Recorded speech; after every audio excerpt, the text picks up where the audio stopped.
الرحیم نحمدہ ونصلی علی رسولہ الکریم اما بعد۔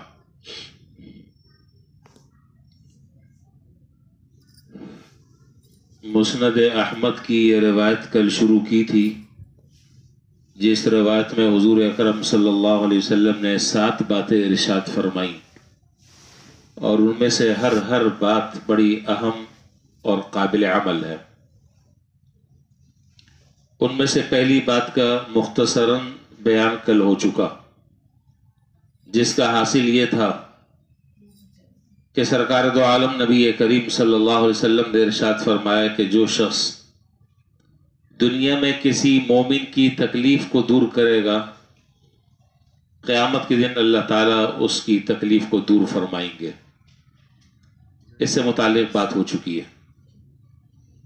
دوسرا جملہ حدیث کا ہے جو آج ذکر کرنا ہے، وَمَنْ سَتَرَ مُسْلِمًا سَتَرَهُ اللَّهُ فِي الدُّنْيَا وَالْآخِرَةِ، کہ جس شخص نے کسی مسلمان بھائی کی ستر پوشی کی، اس کے عیوب پر پردہ ڈالا، لوگوں کے سامنے اس کے عیوب کو اجاگر نہیں کیا، تو قیامت کے دن اللہ تبارک و تعالی اس کی عیوب کی پردہ پوشی فرمائیں گے، اور اولین اور آخرین کے سامنے ہر طرح کی ذلت اور رسوائی سے اس کی حفاظت فرمائیں گے۔ اللہ تعالیٰ بھی بندوں کے عیوب پر پردہ ڈالتے ہیں، اور اللہ تعالیٰ یہ چاہتے ہیں کہ بندہ بھی بندے کے عیوب پر پردہ ڈالے۔ اچھا، اللہ تعالیٰ تو بندے کے عیوب پر پردہ اس لیے ڈالتے ہیں کہ ان کی صفت ہے ستار، تو وہ تو اپنی اس صفت ستاریت کا ظہور فرماتے ہیں،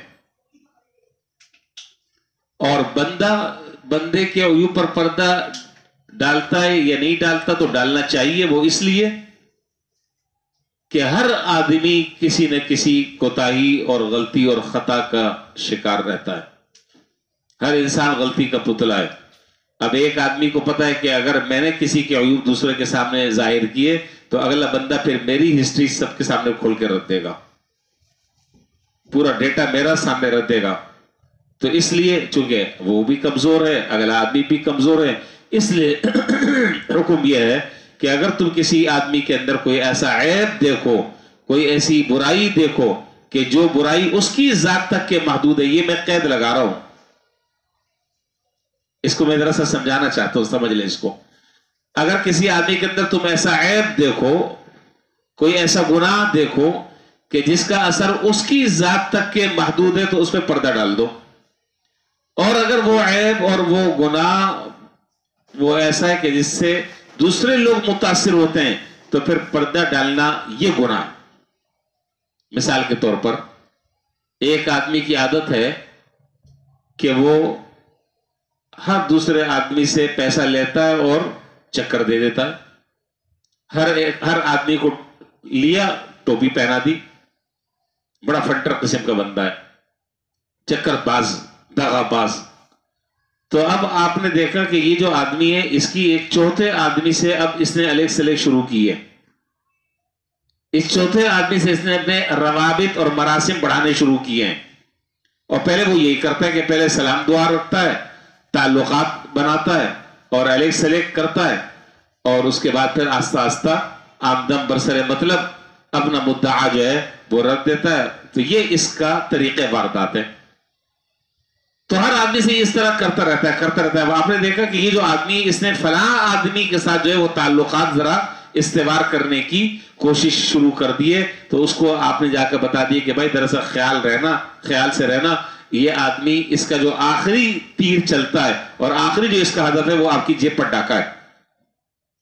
تو ایسے آدمی کے ساتھ ایسے آدمی کا عیوب ظاہر کرنا یہ نیکی ہے، اور اگر آپ نہیں بتائیں گے تو خدا نخواستہ وہ بیچارہ سادگی میں لوٹ لیا جائے گا۔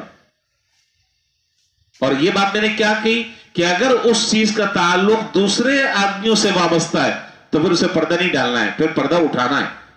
اور اگر ایک آدمی گناہ کر رہا ہے لیکن اس گناہ کا تعلق اس کی ذات تک محدود ہے، ایک آدمی نماز نہیں پڑھتا، ایک آدمی ہے اور الٹے سیدھے کام کرتا ہے، اب اپنی ذات کے اعتبار سے گناہ کرتا ہے، بس اب لوگوں کے سامنے اس کے عیوب پر پردہ ڈالتا ہے۔ اللہ تعالیٰ، میں نے جیسا کہ عرض کیا کہ اللہ تعالیٰ بھی ستار ہے، اللہ تعالیٰ بھی ستاری فرماتے ہیں، بہت حد تک کہ اللہ تعالیٰ معاف کرتے رہتے ہیں۔ چنانچہ صحیح بخاری میں روایت ہے کہ قیامت کے دن، اچھا اللہ تعالیٰ جو ستار ہے، اللہ تعالیٰ اپنے بندے کے عیوب پر جو پردہ ڈالتا ہے اس کی دو صورتیں ہوتی ہیں۔ ایک صورت تو یہ ہوتی ہے کہ اللہ تبارک و تعالیٰ دنیا میں جس طریقے سے پردہ ڈال رہے ہیں آخرت میں بھی اسی طریقے سے پردہ ڈال دیں گے۔ چنانچہ اس کی تفصیل جو ہے بخاری کی روایت میں ہے کہ قیامت کے دن اللہ تعالیٰ ایک آدمی کو بلائیں گے اور بلا کر اس کے اوپر کونے میں لے جا کر ایک کپڑا اس کے اوپر ڈال دیں گے، اور ڈالنے کے بعد اس سے ایک ایک گناہ کا اس سے اقرار کروائیں گے۔ یہ کام کیا تھا دنیا میں، جی کیا تھا، یہ کیا تھا، کیا تھا، یہ کیا تھا، کیا تھا، ایک ایک گناہ کا وہ اقرار کرتا چلا جائے گا، کرتا چلا جائے گا، اور اب اسے اندازہ یہ ہوگا کہ اب میں بچ نہیں سکوں گا۔ تو اللہ تعالیٰ اس کے کان میں فرمائیں گے کہ دنیا میں بھی تیری ستاری کی تھی، آج بھی میں تیری ستاری کرتا ہوں، جا تیری مغفرت کر دی، جا میں نے تجھے معاف کر دیا۔ تو لوگوں کے سامنے بھی اللہ تعالیٰ اس کے عیوب پر پردہ ڈال دیں گے اور اس کے عیوب کو ظاہر نہیں فرمائیں گے، جس طرح اللہ تعالیٰ نے اپنی صفت ستاریت کا ظہور دنیا میں فرمایا تھا، اسی طریقے سے آخرت میں بھی فرمائیں گے۔ تو اللہ تعالیٰ بھی یہ چاہتے ہیں کہ میرے بندے بھی میری اس صفت کی نقالی کریں، میرے بندے بھی میری اس صفت کی نقالی کریں۔ نقالی کا کیا معنی؟ کہ اگر وہ کسی کے اندر کوئی عیب دیکھے تو پردہ ڈال دیں، لوگوں کے سامنے اچھالے نہیں۔ ہمارے تو یہ ایک فیشن ہے، فیشن، کسی میں ذرا سی اتنی سی بات دیکھی، اتنا بڑا بھیانک انداز سے لوگوں کے سامنے مرچ مسالہ لگا کر بیان کرتے ہیں تاکہ اس کی رئی سے عزت وہ بھی خاک میں مل جائے۔ تو یاد رکھیں، ایسے آدمیوں کو یہ سن لینا چاہیے کہ پھر اللہ بھی ایسے لوگوں کو ذلیل فرما دیتے ہیں، اور جس کے پیچھے اللہ تعالیٰ پڑ جائے اس کو کوئی عزت نہیں دے سکتا، اس کو کوئی نہیں بچا سکتا، اس کو کہیں سے عزت نہیں مل سکتی، وہ دنیا میں بھی رسوا ہوتا ہے، آخرت میں بھی رسوا ہوتا ہے۔ یہاں تک تو بات ختم ہو گئی، اب ایک آخری بات کر بات ختم کر رہا ہوں۔ اللہ تعالیٰ ہر گناہ گار کی معافی فرما دیں گے اور اس کی مغفرت فرما دیں گے، لیکن اللہ تعالیٰ مجاہر کو معاف نہیں فرمائیں گے۔ صحابہ نے عرض کیا کہ اللہ کے رسول یہ مجاہر کون ہے؟ مجاہد نہیں کہہ رہا، مجاہر راہ ہے آخر میں، مجاہر کو اللہ تعالیٰ معاف نہیں فرمائیں گے۔ صحابہ نے عرض کیا کہ مجاہر کون ہے؟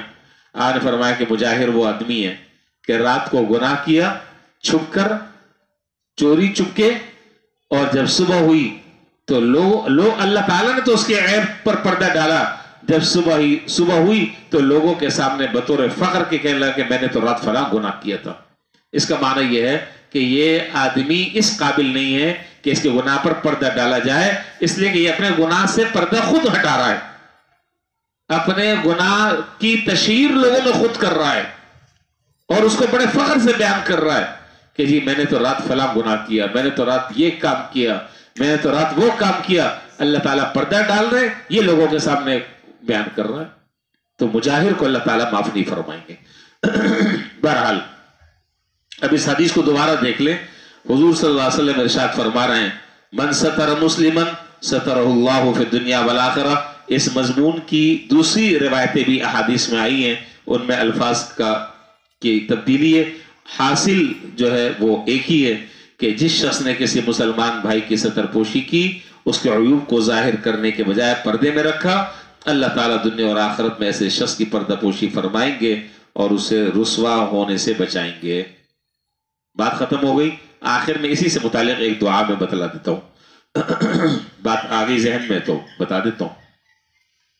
حدیث میں حضور صلی اللہ علیہ وسلم نے ایک دعا سکھلائی ہے، بڑی عجیب دعا ہے، بہت جامع دعا ہے، اور وہ بھی اسی سے ہے کہ یوں دعا مانگا کرو، اللہم استر عوراتی وآمن روعاتی، اے اللہ میرے عیوب کی پردہ پوشی فرما، اے اللہ میرے عیوب کی پردہ پوشی فرما۔ اور اللہ تعالیٰ نے جب دنیا میں پردہ پوشی فرما دی ہے تو اللہ کی رحمت سے امید ہے کہ انشاءاللہ آخرت میں بھی اللہ تعالیٰ پردہ پوشی فرمائیں گے۔ تو یہ دعا کرنی چاہیے، اللہم استر عوراتی وآمن روعاتی۔ اللہ ہم سب کو عمل کرنے کی توفیق عطا فرمائے۔